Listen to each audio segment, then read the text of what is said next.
साथियों नमस्कार, मेरा नाम है सुरेंद्र कुमार और आप देख रहे हैं आओ बात करें। दोस्तों, आज हम चर्चा करने वाले हैं एकादशी के दिन चावल क्यों नहीं खाना चाहिए। एकादशी के दिन चावल खाने से न खाने जैसी वस्तुओं के खाने का पाप लगता है। अखाद्य वस्तुएं, अभक्ष्य वस्तुओं के खाने का पाप लगता है। पौराणिक कथाओं के अनुसार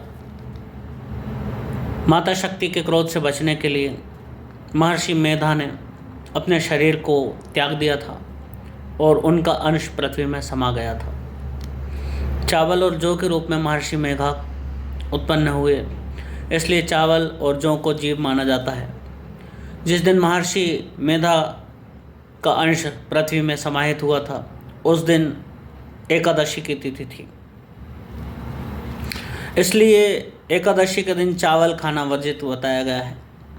मान्यता है कि एकादशी के दिन जो भी व्यक्ति चावल का उपयोग करता है खाने में, वह महर्षि मेधा के मांस और रक्त का सेवन करता है। साथियों, एकादशी के दिन चावल ना खाने के कुछ वैज्ञानिक कारण भी हैं। वैज्ञानिक तथ्यों के अनुसार चावल में जल तत्व की मात्रा अधिक होती है और जल पर चंद्रमा का प्रभाव अधिक पड़ता है, जिससे चावल खाने से शरीर में जल तत्व बलवान हो जाता है, जिससे मन विचलित, चंचल और अस्थिर होने लगता है, अधिक होने लगता है तथा मन में चंचलता होने से व्रतों का, नियमों का पालन करने में बाधा आती है। एकादशी के व्रत में खास तौर से मनोनिग्रह का बहुत महत्व बताया गया है और सात्विक भाव का पालन करना अति आवश्यक होता है। इसलिए एकादशी के दिन चावल का या चावल की बनी हुई वस्तुओं का सेवन करना वर्जित बताया गया है।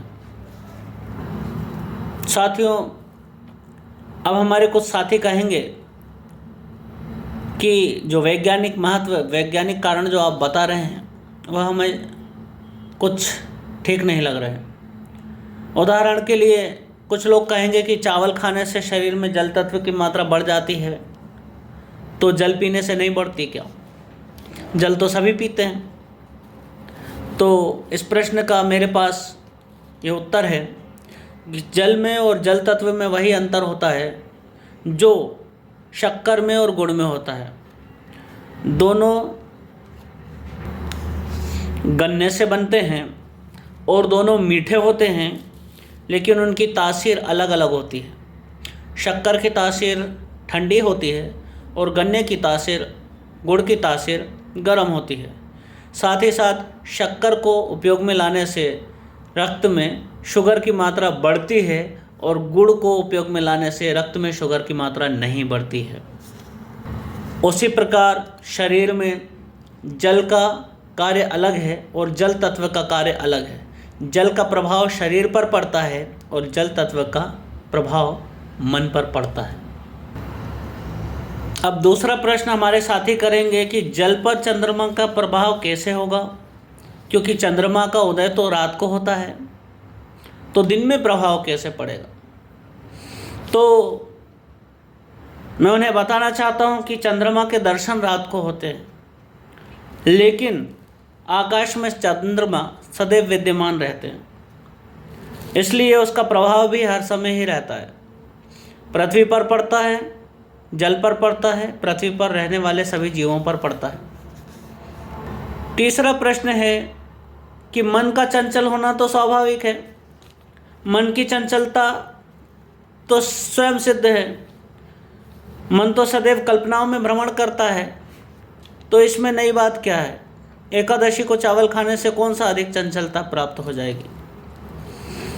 तो साथियों, मन तो सदैव चंचल रहता ही है, लेकिन महान व्रतों का, तपों का और नियमों का पालन साधक और व्यक्ति सदैव इस मन की चंचलता को दूर करने के लिए ही करता है।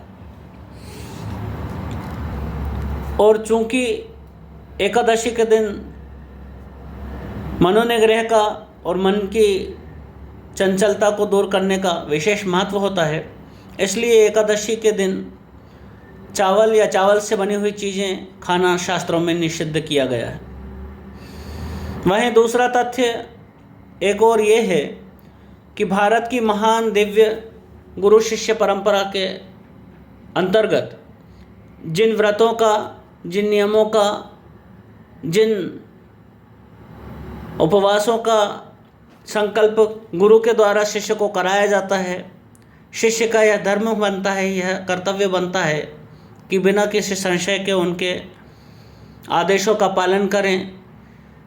जो इन्होंने निषिद्ध किया है उसे अपने जीवन में निषिद्ध ही रखें, और जो इन्होंने आपको कर्तव्य बनाकर समझाया है, बताया है, उसका पालन पूरी तरह से, तत्परता से, पूरे विवेकपूर्वक और पूरी लगन से करें, जिससे साधक को सिद्धि अतिशीघ्र प्राप्त होगी। दोस्तों, मेरे द्वारा दी गई ये जानकारी आपको कैसी लगी कमेंट बॉक्स में अवश्य बताएं। वीडियो पसंद आया हो तो लाइक करें और अपने साथियों के साथ इस जानकारी को शेयर करें। देश की, समाज की और धर्म की सेवा में अपना यह योगदान, बहुमूल्य योगदान अवश्य दें। विदा चाहता हूँ। जय श्री राम।